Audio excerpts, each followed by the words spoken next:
This is the front entrance of the Municipal Building, or City Hall, located on Main Street in Hartford, Connecticut. Let's walk around the corner to the entrance on the south side of the building on Arch Street.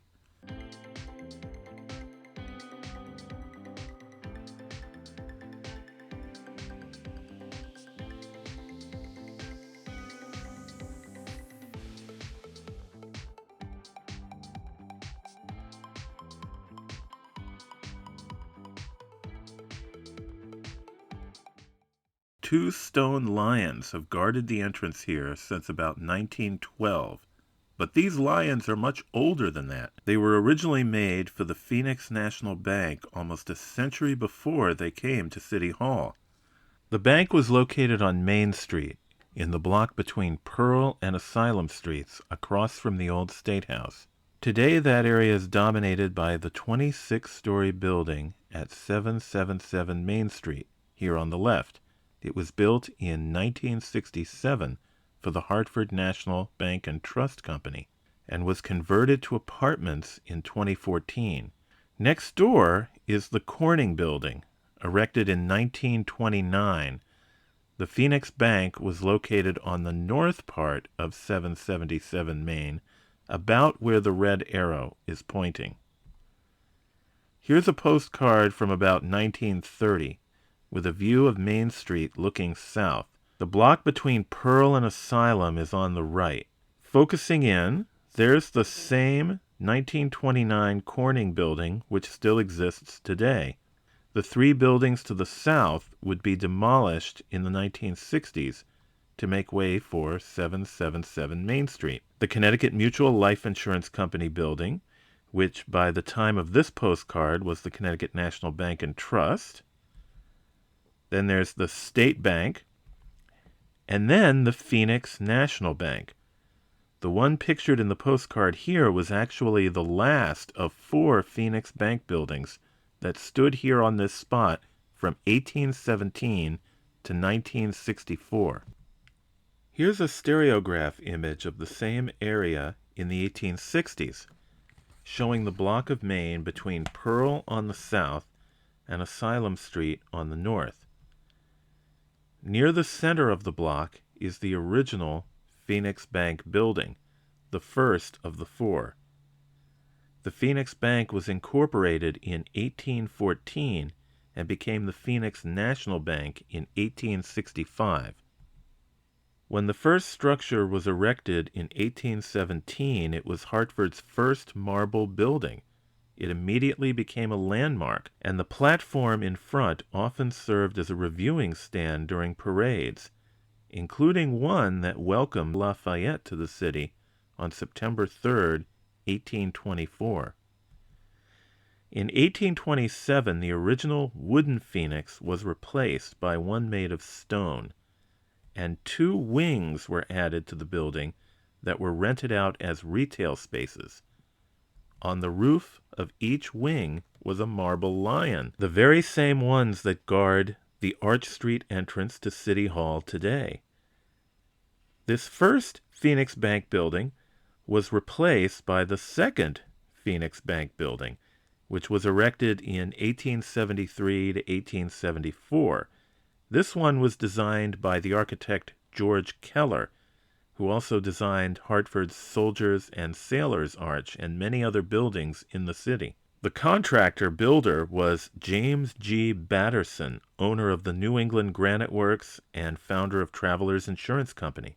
In the pediment above the front entrance was a head of Mercury, sculpted by Carl Conrads, who worked for Batterson.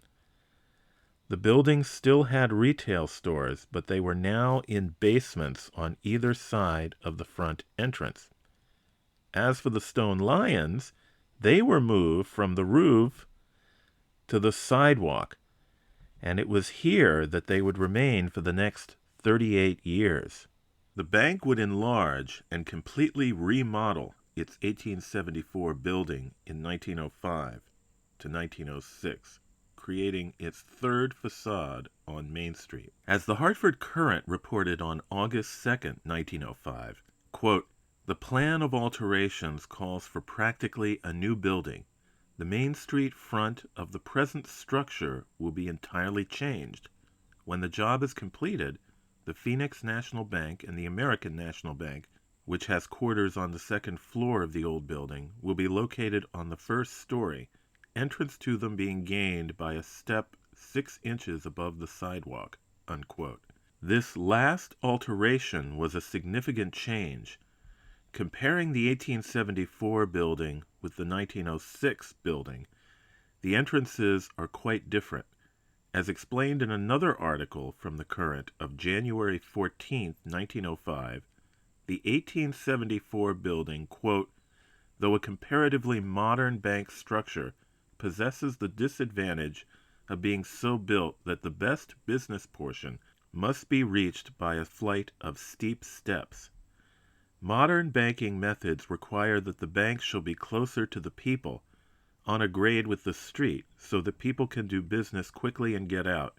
So the directors of the bank, which owns the building, propose remodeling it by bringing the business offices of the Phoenix and the American National Banks down to the ground floor. The two stores now occupied by Smith and McDonough and E. Hobenstein, the approach to which is by descending 2 steps, will be vacated so as to give the banks direct entrance from the sidewalk." Unquote. Similar changes were being made at other bank and insurance company buildings in Hartford at the time, as the entrances with their large stairways were being changed to be more convenient to people coming in and out. The interior of the building was described by Charles W. Burpee in his book The First Century of the Phoenix National Bank of Hartford, published in 1914. He writes, quote, "Standing by the officers' desks and looking down through the main office, 145 feet to the rear wall, one is impressed both by the classic beauty and by the principle of accessibility. Everything for the bank's business brought well together and yet with ample space. Over the discount clerk's section, there is light from a shaft, while further along, daylight streams through 6 glass domes.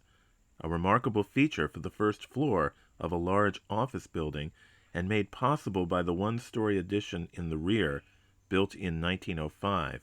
Unquote. He continues, quote, "A short distance further down the lobby, under 2 of the glass domes, one enters the safe deposit department. The main feature, of course, is the vault itself, a marvel of steel and mechanism. Its 10-ton circular door, proof against force or artifice, swings at a touch. Within the outer wall of canned stone is concealed a mesh of wires, any fiber of which, on being touched by the implements of an intruder, would give an electrical alarm for the watchman and for the men at the neighboring district service office." Unquote. The same stone phoenix remained atop this 3rd bank facade, and at first the 2 lions also continued to sit along the sidewalk. As an article in the Hartford Current on July 16, 1912 reported, quote, "Many of the youth of Hartford have been entertained by fond papas with stories about the lions and the things they did when everybody was asleep and nobody was around to keep tabs on them. It has been many times related and never denied that on New Year's Eve, when the lions heard the City Hall, now the old State House, clock strike the hour of midnight, they regularly got up and changed places." Unquote. In 1912, city authorities decided that the lions encroached too much on the sidewalk and ordered their removal. As Burpee writes, quote, "Making no contest as to rights, the bank complied, though loud with the protests from lovers of art and from citizens who as boys had patted, bestraddled, and helped polish these lions, even as the street urchins of the 20th century were wont to do. Let the Phoenix lions be preserved, said everybody. Accordingly, the bank presented them to the city for use at the new Municipal Building, on condition that, if at any time the city should neglect to accord the lions the respect they deserved, they should revert to the bank. They are to be placed on either side of the Arch Street entrance to the building." Unquote. It's interesting that when the lions were in front of the bank, they angled inward, but at City Hall they really did change places, and now angle outward. In 1924, the fourth and final version of the Phoenix National Bank was built, much taller than its predecessors. A new Art Deco-style version of the Phoenix was placed on top. The entrance archway and stonework of the lower section of the building seemed to pay homage to the design of the bank's very first building on the site. As I mentioned at the beginning of this video, the fourth Phoenix Bank was demolished 40 years later to make way for the building that now stands at 777 Main Street. Thanks for watching, and if you enjoyed this video, please consider hitting the like and subscribe buttons, and check out my other videos about Old Hartford.